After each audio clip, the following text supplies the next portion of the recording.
Welcome back to the Shelf Life Show. This is our weekly LinkedIn Live series presented by the Genesis Company, where we talk all things shelf life retail related. Typically, we're going to talk a lot about Target because that's kind of what we do. But every single week, we bring to you guys a new feature that has something to do with retail or helping vendors grow within retail. Today's show is all about things that can be learned by doing some store tours. So every single week I'm in stores at Target, the team's in stores at Target, looking to see what's going on. And once a month, we bring these to this LinkedIn Live show to just give you guys an idea of things to think about in your businesses, maybe where Target's headed. And then when we repeat seasons, things to learn from this season that you can apply to next season. So today we've got about 10 different pictures walking through Target's aisles that really stood out to us and the team that we think are worth talking to. And every week, again, it's different. Next week is going to be the big one. Target's quarter earnings release comes out next week. We're going to have a show dedicated to that, or at least our insights and thoughts on how that's going. And that's how this is going to go. So we are live. If I sound flustery or rambly, it's because I'm live and I have no script. I just talk and encourage you to chime in and participate. If you have questions on anything we're talking about, or thoughts or ideas or whatever, drop a comment below because we're here. We'll answer it on the air. And if it's down the road and you're watching this in the future, still leave a comment because we go back through and we answer as many as we possibly can. A little bit about Genesis. Who are we? Who are we to talk about this sort of stuff? We represent about $500 million of goods at Target. We're a rep group that plays really across all of Target. We have brands that are heavy in toys and sporting goods and baby and electronics. I manage the food and beverage side of the business here. And so we've been doing this a little while, 30 years that we've been calling on Target, either as a broker or as Target people ourselves. I'm ex-Target. We have a few other ex-Target folks. So these are just our thoughts, our opinions on it. And, grounded in a little bit of what we've learned throughout the years. So there's the background. I'm going to the way this will work today, Tiana is our moderator behind the scenes. Tiana, someday come on camera with us. It's really fun. You'll enjoy it. And you're way more fun to engage with than I am. We have a private chat. She's maybe I'll join you sometime.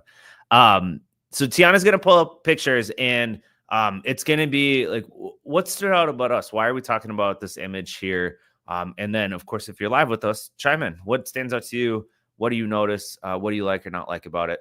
Most of what we're going to talk about is going to be ideas that you guys can use in your business. It's going to be ideas that will help you with maybe new product ideas, maybe new packaging, maybe new ways to present it, thinking about ways to execute at retail merchandising, in-store signage. How do you bring your product to life within stores? And most of this is good, fun, positive stuff. We do have a couple of photos that stood out where sometimes you walk through the stores and you're like, what are they doing? Why did they do that? And so, I think it's only fair that we're able to call it opportunities where, hey, this is all about improvement. It's not about calling out the bad just for the bad's sake. It's about, hey, how do we do this better? It's a great idea, but it's missing something. And so same with the things that we think are wins. If you disagree and you think that's kind of dumb, I wouldn't do it that way.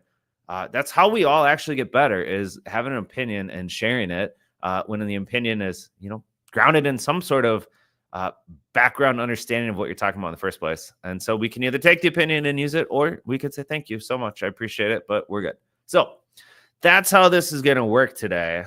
We got maybe 20 minutes or so that will be on here, maybe 30, depending on engagement from other folks. And we'll get going. So I am just pulling up something here. Cool. I'm good. Tiana, without further ado, what is our first image? Oh, yeah, this one's great. So what you're looking at here is an end cap within Frozen, within the Frozen assortment at Target. So the way Target does their end caps, they've got a couple seasonal end caps or just monthly rotating end caps as you lead into Frozen and as you lead into the dairy department. This is one of those end caps leading into Frozen. And so you've got a whole hodgepodge of frozen items. It's pizzas on the far right, desserts in the middle, and then breakfast on the left. What stood out to me, ladies and gentlemen, is that it is August 14th, and we are looking at Halloween, which I love fall flavors, and I love this season for food because I'm a big fan of pumpkin and apple and cranberry and a lot of the fall harvest flavors that really start to pop up. But it did catch my attention when I looked at it. I was like, it's August 14th. I saw this on Monday, so August 11th. And I was like, it's pumpkin time? Oh my God. It's like summer's not even, it's barely even halfway done. And we're already into fall, which I mean, this is retail. It's the way it works. Um, what I love about it, though, what I think is so cool about this display is that you've got Target's private label as like the main focal point because Target's private label is really good. And so you've got in the middle there. Tiana, are you able to zoom in on these? And we don't have to if it's going to mess up the screen. But in the middle is pumpkin cheesecake ice cream, which is delicious. On the bottom, underneath it, the reddish color is the apple flavor. And then the 2 rows above it are just different desserts that Target's brought to life. You've got cheesecake sampler pack and frozen ice cream cookies, but in the shape of pumpkins. Like, how cool is that? If I'm a kid, if I'm a mom or dad, which I'm a dad, I'm totally buying those ice cream sandwiches for my kids for Halloween because it's fun. Like, why would you not? And I know it's going to taste good because I know their private label is good. It's just like, how do you bring funness to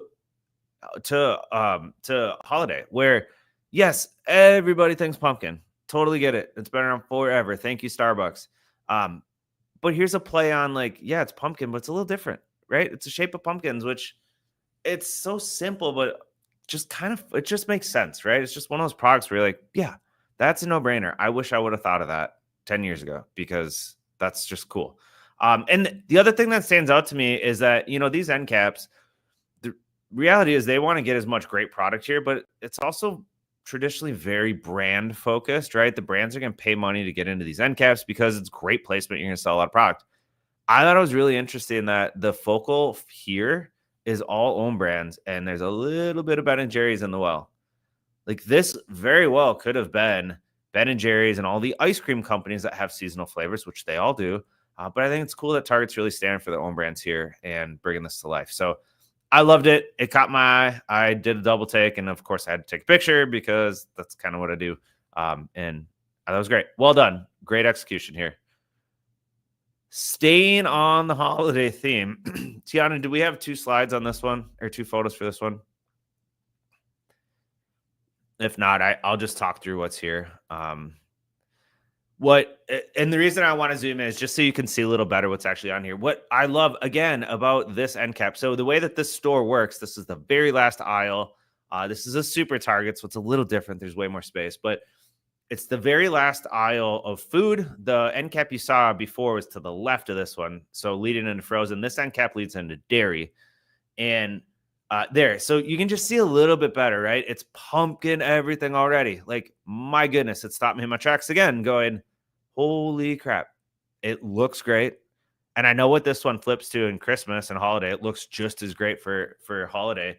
It absolutely cues the season. You've got, this one is more of a brand focus, right? So this is a bigger pay to play end cap, but you've got Stoke, you've got Chobani's coffee creamer, you've got Cafe Bustelo's new cold brew coffee, you've got some Starbucks in here, some whipped cream, you've got cookies on the right, Silk almond milk, right? It's a very relevant, focused end cap. It's about coffee and creamer, and it's about cookies and entertaining. It's about Halloween, things you can do with the family for Halloween with the baking stuff, which Halloween is a massive, massive food holiday, not just for candy, for every category, especially things that have to do with kids. And on the left side, it's everything you need to start your day. So I think it's very relevant to like it's a very focused statement, but it's relevant to the seasons. And I just love the way it comes to life. That left-hand side, without even any of the commentary I just gave you, you instantly know. And without looking at the pumpkin everything banner up top, you know, just by the colors and the way that they assorted this, what this is going to be all about. So I think it's great. I think it's super cool. And those 2 seasonal statements were really well done end caps. I love it. Not every Target has this sort of treatment, but one of the things that Target's trying to do throughout the stores to make it more experiential. They want it to be more fun shopping in their stores, which is awesome, right? This is the men's grooming aisle, which I think it's been this way for a little while at this particular store I was at. And a lot of the stores are getting this treatment. So as Target remodels new stores and as they update things, they will change the floor pads to the newest treatment. Men's grooming, I mean, that used to be an aisle in the middle, right? Where that pole is and where those razors are being displayed. That was just a shelf. It was a big, tall, 8-foot high aisle that spanned the whole 16 or 20 feet here. And Target said, let's find a way to make it a little more fun and exciting in this category. Let's make this space more shoppable, more fun, more exciting. And what I like about this particular display is that as a guy who's bought, a few shavers and hair trimmer clipper thingies over my time, it's kind of hard to look at a box and have an understanding of how does this feel, like how am I going to use this thing? And so I love that they have displays here where you can clearly see how is this going to work? Is this going to, am I going to like the way that I hold this? Do I like the way that the edges work? You get a little bit of the try before you buy aspect here, which I think is super cool. Drops the sight lines so you can see across all of grooming. And it's just, to me, like it's a great way to shop this set. My store that I shop at, the Super Target I shop at, does not have this treatment. And so they just have tall aisles and they just have razors on the aisle like you do in a traditional retail store. And it's fine, but like it's kind of a mess. You never know what's really where it's supposed to be because stuff gets moved all over. People grab it, move it, whatever. And so here it's always like the display is always there showing how it needs to be shown. Now, of course, merchandising below it and the actual products, they're going to get wonky and messed up, but Target can feature whatever they want to feature in the best spots here, and know that every single person that walks by is going to see it. Versus if it's a tall shelf with 6 shelves, most people scan the middle. They scan the middle 2 rows or middle 2 shelves, and that's it. So I think it's great. It caught my attention. I was like, I'm not in the market for this, but I went and looked at razors and looked at shavers and looked at clippers, which I already have 4. I don't need another one, but I still went and explored it. So I think it's really cool. And I love the idea here. Think about the categories you play in. Like maybe you can come to Target with ideas on something they can do in your space along these lines, right? Like that's kind of the idea of the show. So next slide here, Tiana. So on the back side of what we were just looking at is a whole bunch of men's grooming and cleaning and care. I don't know the right men's care. Is that right, Tiana? Obviously, I don't buy this category. There's a few things I really appreciate and like about the assortment that we're looking at here. So I think it's Dr. Squatch. Squatch. I should know this. I don't. I'm sorry. But, most of the time in traditional retail, it's just shelves. It's just the regular plain Jane metal shelves that we put product on. And we all know if you've ever designed packaging or if you've ever, designed a planogram, product never sits how it's supposed to sit on the shelf. So I think it was really cool that this brand took it into their own hands, right? Yes, the shelves are still there, but Dr. Squatch has built display boxes. I don't know if they come in ready that way. Like I don't rep the brand, so I don't have any inside info here. But it's really cool that this whole section it's really easy to see what it is. It stands out. The products have a home where it actually holds the product nice. Like some of it's fallen over, but if this assortment is full and merchandise how it's supposed to be, it's going to look great. It's going to display great. And so I think it's really, I'm assuming it's on the brand's dime to build this and create it and ship it into stores. But it's a way for you to get more branding out there, to get more exposure and just make sure that your products present as good as they possibly can. That's the biggest problem in retail is you put products on the shelves and they look bad. They aren't merchandised right. They're crooked. They're sideways. They're pushed all the way back. Like you can see these shelves are a little angled so that the product is going to naturally gravity feed down to the bottom. So I thought it was a really cool way for a brand to sort of take some display into their own hands. And you can see the Papatui stuff to the right and Duke Cannon all the way to the far right. They're starting to do some of that as well. So seems to be a movement in general across at least at Target. And I know other retailers doing this as well, where brands are coming in and saying, let's make the shelves a little more shoppable. I think one thing to note, though, that you've got to be aware of, though, and this is why Target never used to do stuff in the past, if you look at the brand boxes on the left side of the display, I don't know if my mouse is showing on the screen or not, but there's rectangle boxes that are just branding.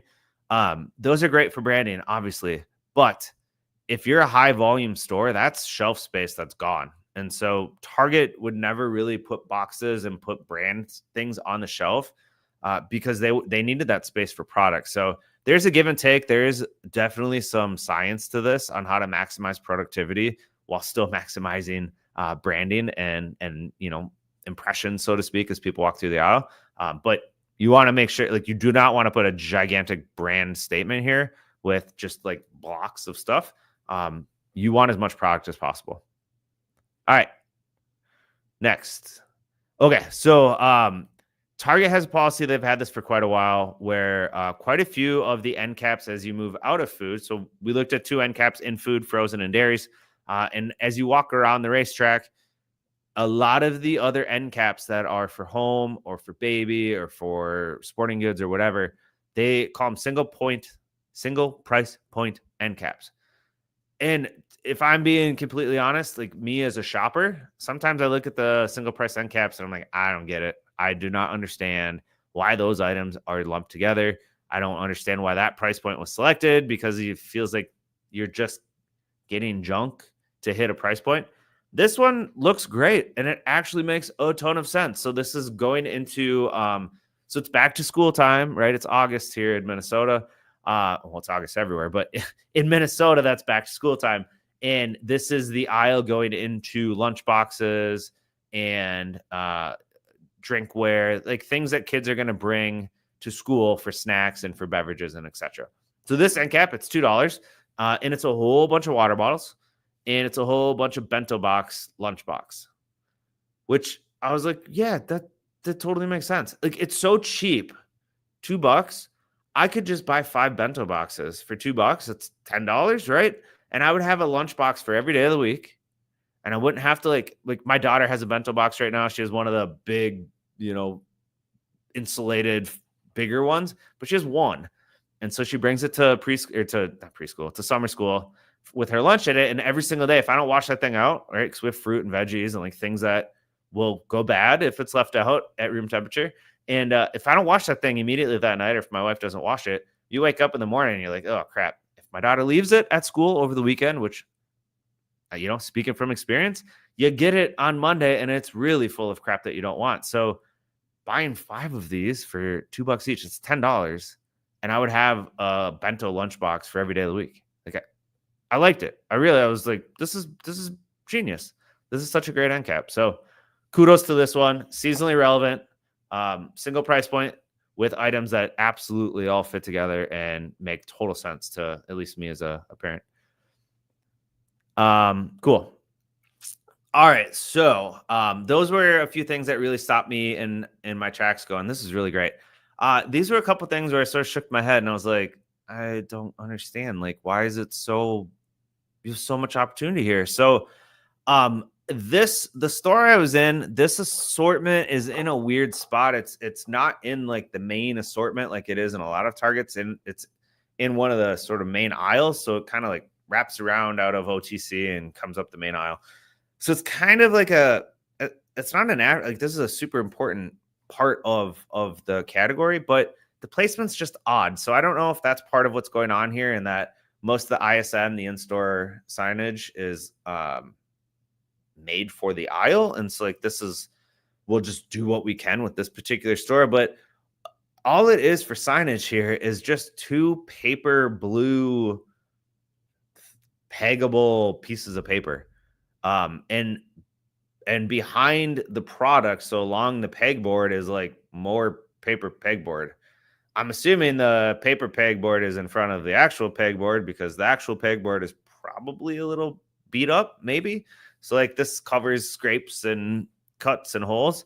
But the blue sign up top is like, it's just so, I don't know, it doesn't do anything. Like digestive relief. You have an opportunity. There's some really cool, fun brands and cool things happening within this assortment. And you can see like Supergut in the very, very middle.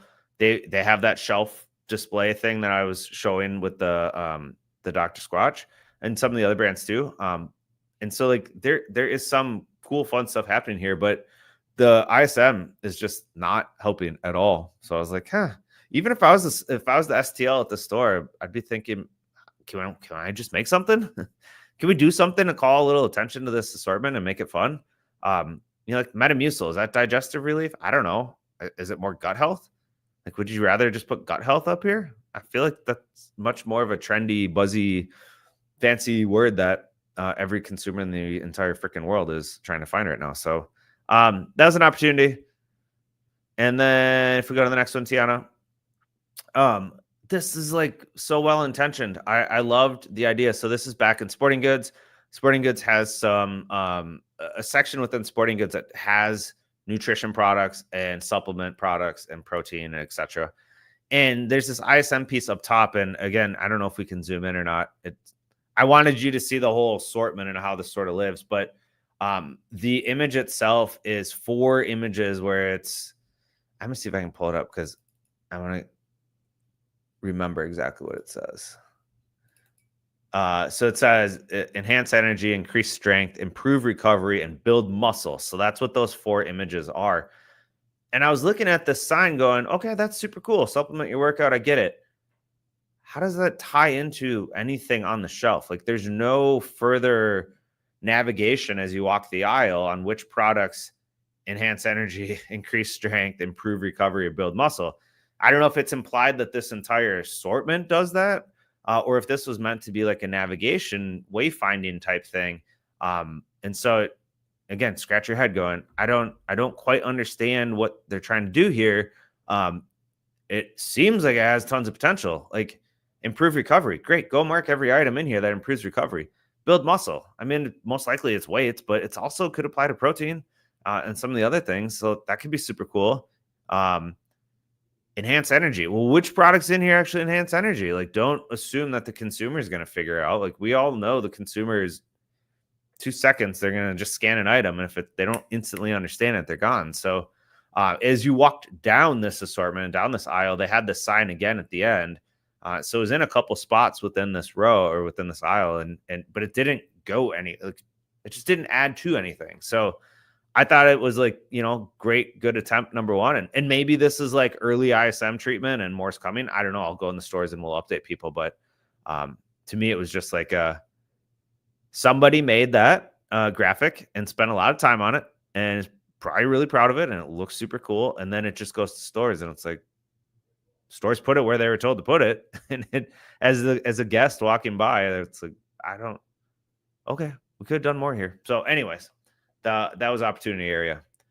The rest of the store was, I mean, it looked great. And we've got, I think, one more example where it was like, this is super fun and exciting. Yeah, there it is. So, I mean, broadly speaking, and the store I was in is like top 5 store in the country. Like it's a very good, very high-end store, very like well merchandised. The STL was walking around. I heard him on the walkie-talkie going, hey, single price end caps and need them all the way full, guys. It's about to get busy today. Like they were on it. So this is super cool. This was actually called out by Kevin on our team. He's one of our sales leads. He leads sales in general for Genesis. And he brought this up in our team meeting. And then I was in the stores and I saw it. But what you're looking at here, again, this is the idea of how do we make it a little more experiential when we're in a Target store? How does the guest and children in this case not just see the product on the shelf, but like play with it a little bit, interact with it a little bit? And so this is in the Duplo, the Lego Duplo set. And the middle of this image, Tiana, do we have the other one? Yeah, there we go. So the middle is a little bluey playset where what's cool is they've got those little yellow string looking things are metal wires that, so there's like a little hole in the blocks and the wire goes through it. So it's a safety mechanism. It prevents it from being stolen, right? But kids can sort of like play with it a little bit and see what it's all about. And if you push that little button on there, it plays the Bluey theme song, which, if any child under the age of 5 hears it, they're going to want to run over and figure out what's going on. So that's brilliant. And it's super loud. And I was embarrassed when I hit it because all the kids looked at me like, what's this old guy doing here? But it's a cool, fun, experiential way. And we all know Legos and we all most every child knows Duplos, but it's cool to see some of this come to life in a slightly different way. Now this balances out again, like I was talking earlier. This takes up shelf space. Shelf space is valuable, so like you don't want to make this too big and too crazy, but it's super. It was just cool. Like what a great way to start displaying some products within toys, other than just packaging on a shelf. So I thought it was super fun. Our sales team thought it was super fun. I'm sure every child that walks through that set is going to also find it super fun. I believe that was the last image. I mean, I've got 100 more of that I'm sure you'll see on LinkedIn over the next few weeks. But I think just overall, like there was another one. Tiana, don't worry about getting it. But it had to do again with the Halloween theme where Target's very seasonal with candy. Candy is a huge, huge category for Target. And seasonal candy is like, king, queen. It's huge. And the back of the store gets this thing called the mini seasonal display, and it rotates all the time. Well, of course, that thing was full of Halloween too. So I was like, Halloween and food and bev, Halloween and mini seasonal, Halloween and candy. I'm like, I guess it's Halloween time. And Tiana, who's not going to come on and join us, she started giggling because apparently she loves Halloween. So I got a very large caps yes in the chat. So it's really fun. Like this is part of what makes retail so fun is when your brand, everyday product matters immensely. But when you can live into these seasonal moments and you can start to bring some of the stuff to life, it's just magic. It's pure magic at shelf. And living in the moment and the season and having product relevance. And so I think Target does it as well as anybody, if not, one of the best in the entire world when it comes to this sort of stuff. And it was cool to walk through and see it. So that's all I got for shelf images today. I'm going to throw out time if anybody has questions, comments, thoughts. Tiana, if anything came through that I missed, please throw it in the chat. And if not, I am going to probably go to a Target store and look at more stuff because that's what I do. Nope. All right, cool. Awesome. So next week, I said we'll be live. We may or may not. There's some out of offices, but we for sure are going to be talking about Target's quarterly earnings and what's happening there. And then back to our regular scheduled programming after that.